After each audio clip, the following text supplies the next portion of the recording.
Salut les amis, c'est Grégory de Buzz Coaching. Aujourd'hui, nous allons voir une vidéo sur le dopage. En fait, le dopage, je ne vous conseille surtout pas de vous doper. Pourquoi? Parce que vous pouvez avoir un certain nombre de problèmes, notamment des problèmes de foie, des problèmes de reins, des problèmes de cœur, des problèmes d'impuissance, des problèmes relatifs à la fertilité, etc., etc. Tous ces problèmes peuvent être évités en s'entraînant simplement naturellement et en étant patient. Oui, la musculation est un sport où il faut être patient. Alors c'est vrai que peut-être que vous atteindrez un plafond, vous aurez du mal, vous aurez beaucoup de mal à progresser, passer un temps et tout, mais vous aurez le mérite de vous être fait par vous-même, sans l'aide de produits chimiques. Et ça, c'est important. Quand vous regardez, vous êtes fier de vous et vous savez que vous avez acquis à la force des efforts. Et ça, c'est capital. Ne vous faites pas avoir à la solution de facilité. La solution de facilité, c'est bien, mais vous risquez d'en payer le prix. Il y a toujours un prix à payer, vous savez. Quand vous avez recours aux produits dopants, le problème, c'est que quand vous arrêtez, vous avez la testo qui repart pas. Et ça, c'est un problème qui est difficile à avoir. Et les gens, dans le futur, ils sont obligés d'être sous ce qu'on appelle TRT, c'est-à-dire thérapie de remplacement de la testostérone. Alors, je vais vous raconter une petite anecdote. Par exemple, quand j'étais plus jeune, je m'entraînais dans une salle où ils étaient tous dopés. Alors, c'était une salle vraiment... Il y a quelque chose de motivant quand on s'entraîne dans une salle qui tout le monde est dopé, j'avoue. Il y a une atmosphère particulière. Tout le monde est motivé, tout le monde est à fond. Vous êtes avec des gars autour de vous qui, c'est vrai, qui sont prêts à mourir pour avoir des muscles. Et je reconnais que c'est vraiment motivant d'être avec des gens qui ont la rage de vaincre, qui sont en train de s'entraîner et tout. Et quand vous êtes avec eux, c'est vrai qu'il y a une atmosphère qui est intéressante.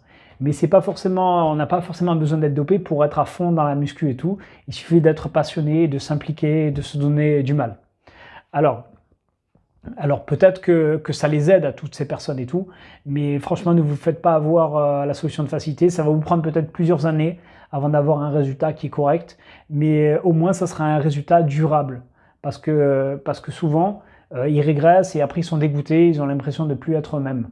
Donc moi je vous conseille de rester constant, même ne serait-ce que pour la santé, pour garder votre forme physique, pour ne pas dérégler vos hormones, pour ne pas vous abîmer les organes, perdre de la vie aussi. On voit souvent des bodybuilders mourir après un certain nombre d'années prématurément, à 60 ans ou 65 ans ou 70 ans, ou avoir des problèmes de reins, de foie, de cœur. Et ça, on veut éviter tout ça. Le sport, c'est pour la santé, c'est pour le bien-être, c'est pas pour s'esquinter, D'accord? Alors, prenez soin de votre organisme. Quand vous voyez que vous avez plutôt du mal à progresser sur le haut, faites les jambes. Quand vous avez du mal dans les jambes, enchaînez le dos, les pecs, les épaules, trouvez des petits détails. Essayez de travailler le haut des pecs, les détails, tout ça, les trapèzes, l'épaule, pour vraiment continuer à progresser. C'est dans la recherche des détails de la stratégie que vous continuerez encore et encore à progresser. Et l'alimentation, bien sûr, il faut augmenter progressivement la protéine, tout ça. Et dans les étirements aussi, il faut s'entraîner dans les étirements, dans la souplesse, dans aussi le cardio, les abdos. Donc il faut jouer déjà sur tous ces facteurs-là avant de penser à des trucs comme ça qui sont réservés uniquement dans les compétitions et encore.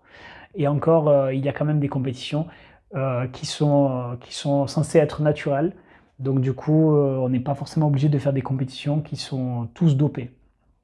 Donc voilà les amis, j'espère vous avoir convaincu de ne pas dérégler vos hormones, surtout pas. Les hormones c'est capital. Si vous commencez à toucher à ça, à tout dérégler, vous allez être crevé, vous allez être fatigué, vous n'allez plus en pouvoir. Vous allez être une loque, vous allez avoir les yeux jaunes et tout, c'est très très mauvais. Ne vous faites pas avoir à la facilité. Je sais que ça peut donner envie à certains.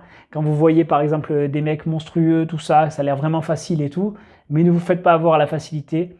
D'ailleurs, au niveau des filles, vous pouvez voir autour de vous, c'est pas ce qu'ils préfèrent. Hein. Ils préfèrent pas forcément des mecs monstrueux et tout. Des mecs un peu musclés secs, c'est vrai, la taille fine, les abdos, c'est ça qu'ils aiment. Mais on n'est pas obligé de se doper pour avoir les abdos et la taille fine.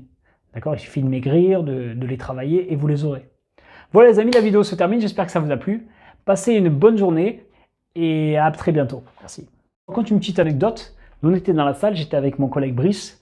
Et en fait, mon collègue, il voulait savoir qui se dopait dans le lot. D'accord? Il voulait savoir qui se dopait. Il disait, oh, tu sais pas où je peux prendre un peu des trucs puissants un peu pour avoir des muscles en 2-2 et tout. Et il disait, et l'autre, il disait, pourquoi tu veux, il disait, ça fait quoi alors de se doper et tout, ça apporte un truc de fou et tout. Et il disait, non, en fait, ça te donne la patate, et après, avec la patate, tu te fais des muscles. Et ça va plus vite, c'est vrai, ça va plus vite et tout, le collègue il lui dit. Et il lui disait, mais tu sais pas où je peux en avoir et tout. Et le mec il lui dit, t'en veux? T'en veux, je peux t'en avoir. Il dit, pourquoi? Toi aussi, tu en prends et tout, tu te donnes? Non, non, moi non et tout. Il a dit, non, moi ça m'intéresse pas. Mon pote, il a dit, non, moi ça m'intéresse pas. C'était comme ça, je voulais savoir les effets, mais ça m'intéresse pas et tout. Et en fait, il faisait ça pour le faire parler, en fait, pour voir un peu qui se dopait pas, quel était le fournisseur. Ouais, c'est un peu con, mais bon, c'était quand même rigolo, quoi. C'était quand même rigolo de ce qui fait des conneries de mon pote, quoi. Voilà, c'était pour vous raconter cette petite anecdote. C'est assez sympa, assez marrant.